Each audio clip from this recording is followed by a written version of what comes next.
سامعین پیش sponsor programme صحت بدن یہ پروگرام تہ تام واتناوان حیا ویلنس اینڈ ریسرچ سینٹر نزدیک پولیس اسٹیشن بٹمالو. یہ سہ ادارہ یت علاج باپت درکار خالص دوا ڈاکٹر فیروز صٲبنہِ نگرانی منزی تیار سپدان چھ. بازیاب سپدن باپت انیو تُہۍ تہِ تشریف حیا ویلنس اینڈ ریسرچ سینٹر نزدیک پولیس اسٹیشن بٹمالو. فون 7051545788.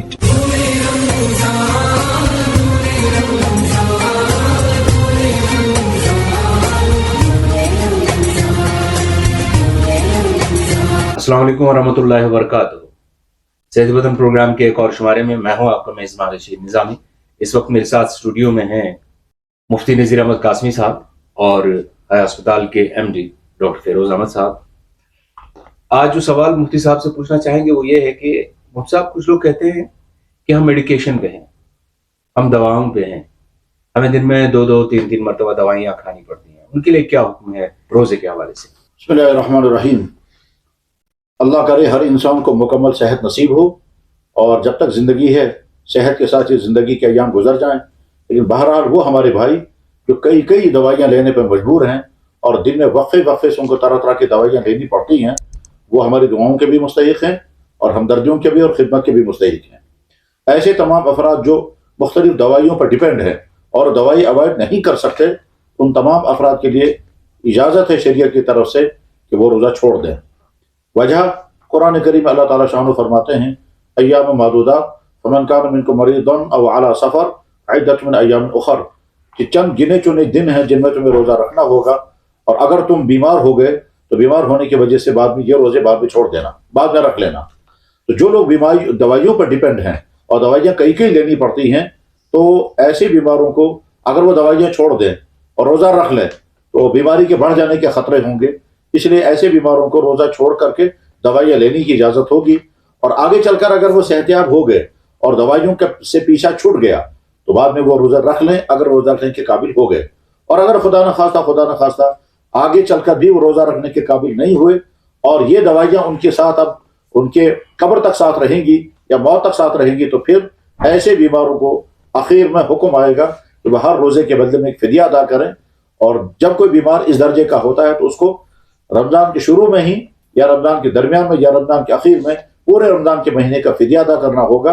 اور فدیے کی مقدار بہت کم ہے, کم سے کم رمضان کے ایک دن کے بدلے میں ایک صدقہ فطر یا اس کی قیمت.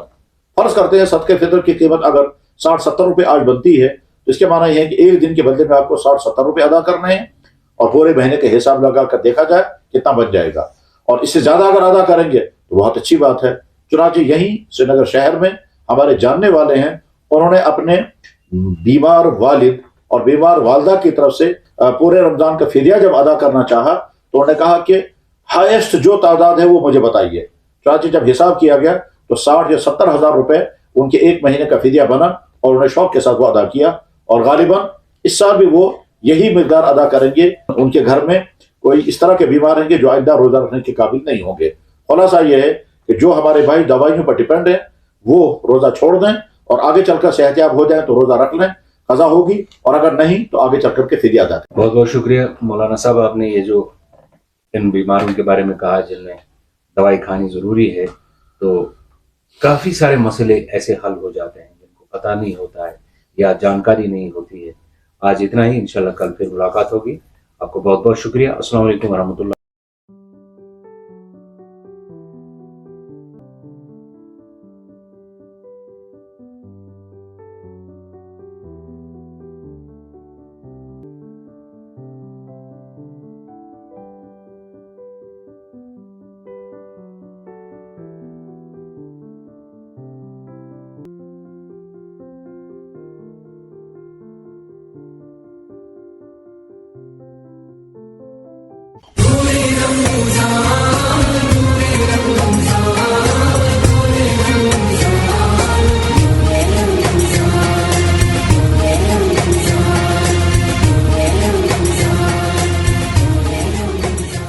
یہ سپانسر پروگرام صحت بدن